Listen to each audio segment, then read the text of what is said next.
Anna käsien kulkea hengityksen kohdalla. Vatsa rentoutuu. Kyljet avautuu.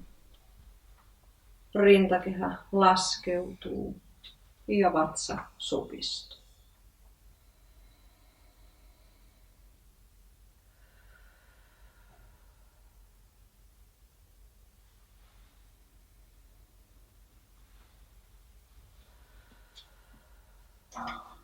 Leveässä haara-asennossa laskeudu hakemaan suuri pallo, jonka työnnät pois.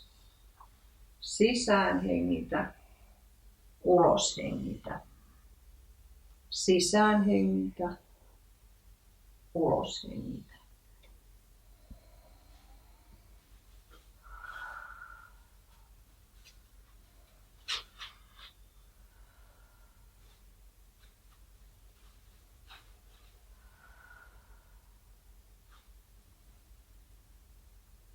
Suorana kun laskeudut alas ja tee reisien liike niin pienenä tai suurena kuin se tällä hetkellä on sinulle mahdollista.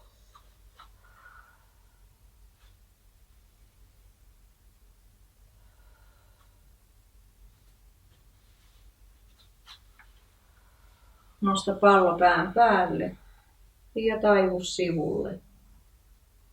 Sisään hengittäen nouse ja ulos hengittäen laskeudu.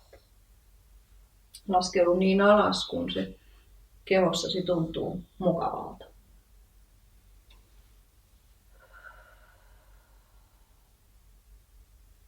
Ja lähde pyöräyttämään ympäri alakautta. Ulos hengitä, sisään hengitä. Päästät irti alhaalla ja vaihdat suuntaan.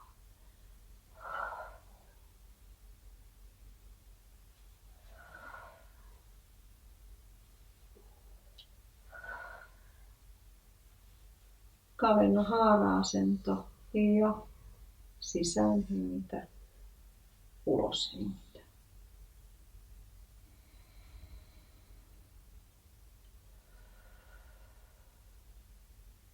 Tunne, miten ilma virtaa sormien lomitse. Ja tunnet, miten koko kehosi osallistuu liikkeeseen.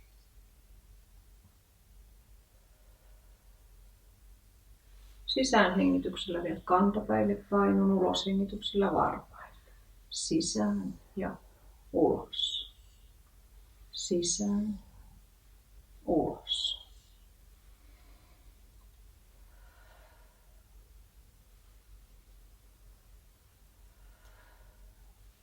Ja uloshengityksellä piirrät jalallasi ympyrää. Käsillä 2 ympyrää vartalon sivulle.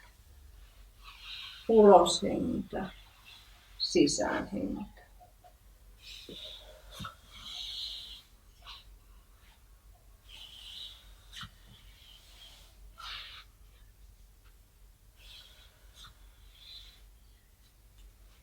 Ja hae suuri pallo. Ota askel eteenpäin ja työnnä pallo pois. Sisään hengitä, venytä ja ulos hengityksellä hae pallo.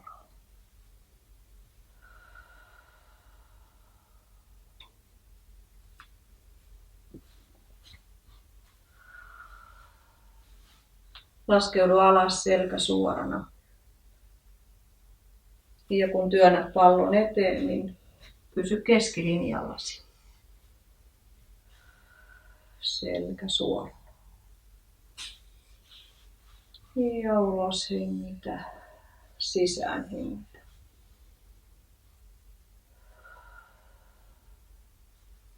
Tunne, miten koko keho hengittää.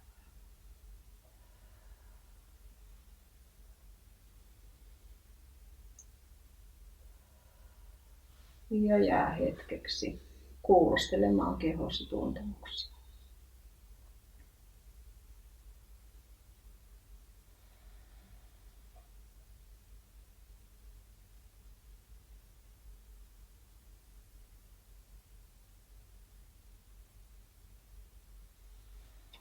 No.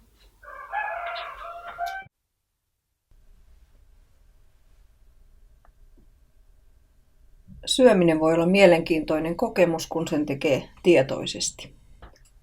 Tietoinen syöminen tarkoittaa sitä, että pysähdyt ruoan ääreen vain syömään, kaikilla aisteillasi. Ruokaan liittyvä tietoisuus voi alkaa jo sen valmistamisesta ja pöydän kattamisesta. Valmista itsellesi ja jos haluat jakaa kokemuksen ystäväsi kanssa, ystävällesi ruoka ja aseta se kauniisti esille. Ruokailu tapahtuu hiljaisuudessa, jotta kaikki aistisi ovat valppaina ja avoimina. Kun asetut pöytään, pysähdy hetkeksi.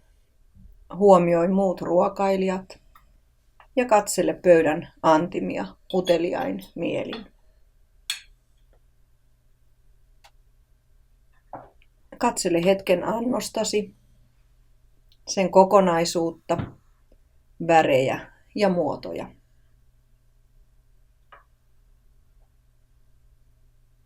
Ole tietoinen ruoan tuoksusta.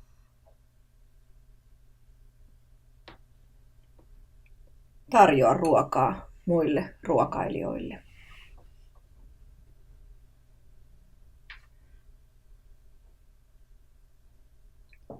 Ennen kuin viet ruoan suuhusi, haistele, tuoksuttele sitä, vie ruoka suuhusi ja huomaa mihin kohtaan suussasi ruoka kulkeutuu.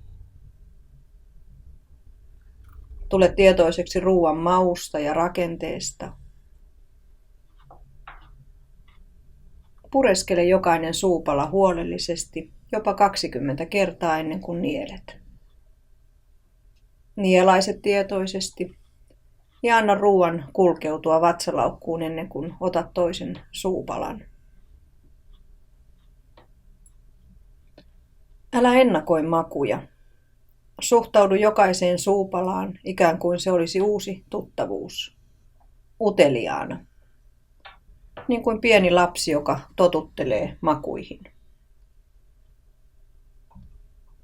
Huomaa hienovaraisia vivahteita mauissa.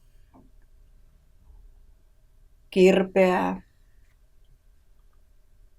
Makeaa. Suolaista. Hapanta. Huomioi ruoan rakenne. Onko se pehmeää, karkeaa, liukasta, rapeaa tai kylmää vai kuumaa? Ole tietoinen makuaistimuksista sellaisenaan, puhtaana havaintona ilman mielen tuottamaa arviointia.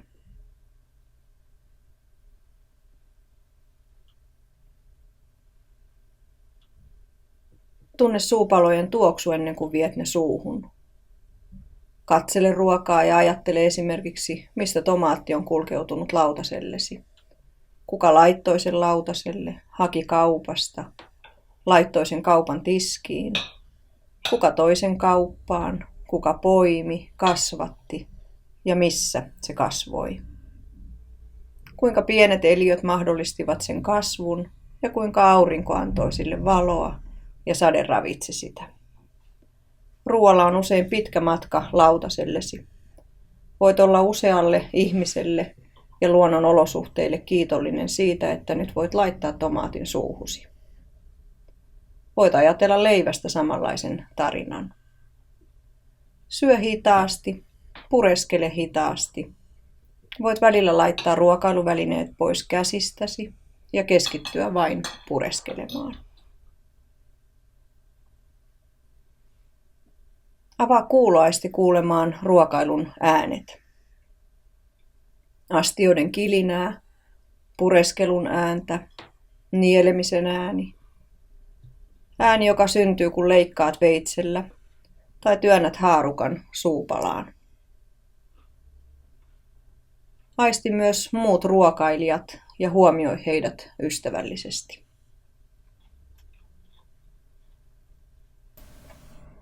Tällä viikolla harjoituksesi liittyy ruokailuun. Valitse joku päivän ruokailuhetkistä, esimerkiksi aamupala, jonka syöt tietoisena. kaikilla aisteillasi. Asetut ruoan äärelle, istut, hengität muutaman kerran rauhallisesti. Ojentaudut hyvään asentoon ja aloitat tietoisen syömisen harjoituksen.